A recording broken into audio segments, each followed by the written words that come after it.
Praise the Lord, hallelujah. Zion வேதாகம ஆய்விற்கு அன்போடு கூட இயேசு கிறிஸ்துவின் நாமத்தில் உங்களை வரவேற்கிறேன். இன்றைய தினத்திலும் சங்கீதங்களின் புஸ்தகம் சங்கீதங்கள் 77 முதல் 79 சங்கீதங்கள் வரைக்கும் நாம் தியானிக்கப் போகிறோம். 77வது சங்கீதம் இந்த ஆசாப்பின் சங்கீதத்திலே மிகுந்த துன்பத்திலிருந்து தேவனை நோக்கி கெஞ்சி பதில் கிடைத்ததற்கான ஆதாரம் எதுவும் காணப்படாத நிலைமையிலே அங்கே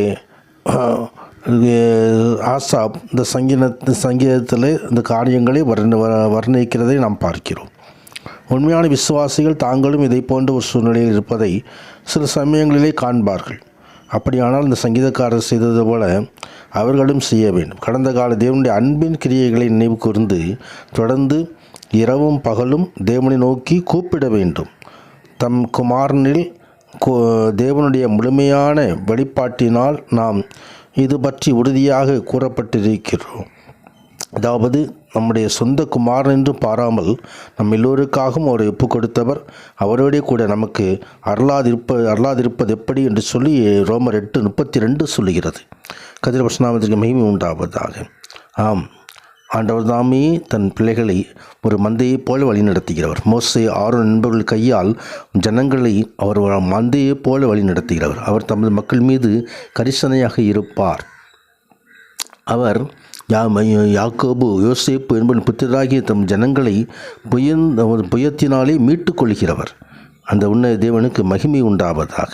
78வது சங்கீதத்தில் ஒரு போதக சங்கீதமாய் ஆசாப் கொடுக்கிறதை குறித்து பார்க்கிறோம். என் ஜனங்களே, என் உபதேசத்தை கேளுங்கள், என் வாயின் வசனங்களுக்கு உங்கள் செவிகளை சாயுங்கள். நான் என் வாயை உவமைகளால் நிரப்புவேன், பூர்வ காலத்து மறைபொருட்களை வெளிப்படுத்துவேன் என்று சொல்லி இந்த சங்கீதத்தை போதக சங்கீதமாக, அதிலும் தேவனுடைய நியாய தீர்ப்புகள் அவர்கள் மேல் ஏன் வந்தது என்பதை இஸ்ரவேலருக்கு நினைப்பூட்டும்படி இந்த சங்கீதம் எழுதப்பட்டிருக்கிறது. முற்பிதாக்களுடைய ஆவிக்குரிய தோள்களிலிருந்து கற்றுக்கொள்ள வேண்டிய காரியங்கள், அவிசுவாசத்தையும் உண்மையில்லாத தன்மையையும் தவிர்க்கும்படி கருத்துடன் போராட வேண்டுமென்று இந்த சங்கீதம் நமக்கு கற்றுத்தருகிறது. இன்றைக்கு இருக்கிற தேவ மக்கள் இந்த சங்கீதத்தை மிகவும் கூர்ந்து கவனிக்க வேண்டும். காரணம், அநேக சபைகளும் சபை பிரிவுகளும் அவிசுவாசத்தினாலும் அவருடைய வார்த்தைக்கு கீழ்ப்படியாமையினாலும் தேவ சமூகத்திலே வல்லமை இழந்து நிற்கிறார்கள். வேதத்தின் தரத்திற்கு ஏற்ப சரியாக வாழாமல் சத்தியத்தின் அடிப்படையை அனுபவிக்கவும் பழக்கப்படுத்தி கொள்ளவும் அவர்கள் தவறிவிட்ட காரியத்தை குறித்து நாம் பார்க்கிறோம்.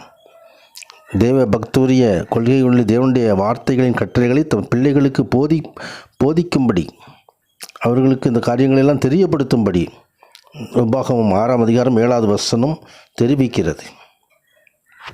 இங்கே யாக்கோபிலே சாட்சி ஏற்படுத்தி இஸ்ரவேல் வேதத்தை ஸ்தாபித்து அவர்களை தங்களுடைய பிள்ளைகளுக்கு அறிவிக்கும்படி தம்முடைய பிதாக்களுக்கு கட்டளையிட்டார். கதிரபட்சநாமத்திற்கு மகிமை உண்டாவதாக. ஆம், தொடர்ந்து வாசிக்கும் பொழுது, இருதயத்தை செவைப்படுத்தாமலும் தேவனை உறுதியாக கொற்றிக்கொள்ளாமல் இருந்த முரட்டாட்டமும் கலகமுள்ள சந்ததியாகிய தங்கள் பிதாக்களுக்கு அவள் ஒப்பாகாதபடிக்கு இவர்களை கட்டளையிட்டார். பிதாக்களுடைய வாழ்க்கை எப்படி இருந்தது, அநேக காரியங்களிலே அவர்கள் எப்படி தேவனை விட்டு விலகி போனார்கள் என்பதையெல்லாம் நாம் கற்றுக்கொண்டு எச்சரிக்கையாய் நமது ஆவிக்குரிய ஜீவியத்தில் நடக்க வேண்டும் என்று சொல்லி, இருதயம் செவையாயில்லை, ஆவியில் உண்மையாயில்லை என்பதை 8வது வசனம் அங்கே தெரிவிக்கிறது. தேவனை தேடுவதற்கு தங்கள் இருதயங்களை ஆயத்தப்படுத்த வேண்டும். அவருடைய வார்த்தையும் நீதியின் வழியையும் பகுத்தறிய தவறிவிடுகிற விசுவாச தலைமுறை தேவனுடைய ராஜ்யத்தை ரட்சிக்கும் நோக்கத்திலும் வல்லமையிலும் தரித்திருக்க முடியாது. கத்திரபட்சநாதனுக்கு மகிமை உண்டாவதாக. இந்த சங்கீதக்காரர் நீண்ட சங்கீதமாக இதை அவர் தருகிறார். 72 வசனங்கள் உண்டு. 11வது வசனத்திலே அவருடைய செய்கைகளையும் அவர் தங்களுக்கு காண்பித்த அதிசயங்களையும் மறந்தார்கள். தற்காலிக பிரச்சனைகள் வரும்பொழுது பிரச்சனைகளை நோக்கி பார்க்கும்போது பழைய ஆண்டவர் செய்த அற்புதங்களை எல்லாம் மறந்து விடுகிறார்கள். கர்த்தர் வல்லமையின் கரத்தை மறந்து விடுகிறார்கள். கர்த்தர் மீது அவிசுவாசம் கொள்கிறார்கள். விசுவாசம் அவர்களுக்கு போய் விடுகிறது. எனவே அவர்கள் இருதயம் நிலைவரப்படவில்லை. அவருடைய உடன்படிக்கையில் உண்மை இல்லை. ஆனால் தேவனும் 38வது வசனம் சொல்கிறது, அவர்களை அழிக்காமல் இரக்கமுள்ளவராய் அவர்கள் அக்கிரமத்தை மன்னித்தார். அவர் அக்கிரமம் முழுவதையும் எழுப்பாமல் அநேகர் தரம் தமது கோபத்தை விலக்கிவிட்டார். அவர் இரக்கத்தில் ஐஸ்வர்யம் உள்ளவர்.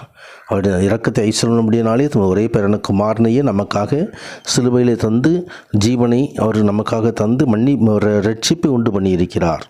அந்த ரட்சிப்பை நாமும் பெற்றுக்கொள்ள வேண்டும். தொடர்ந்து 79வது சங்கீதத்திலே நாம் புறஜாதியார் தீட்டுப்படுத்திய காரியங்களை குறித்து எழுதப்பட்டிருக்கிறது. இந்த 79வது சங்கீதம் தேவனுக்கு மேல் நம் மனதை திருப்ப வேண்டும் என்பதை கற்றுத்தருகிறது. இந்த உண்மைகளின்படி நாம் நடப்போம். சர்வ மகிமையான காரியங்களை செய்து தருவாராக.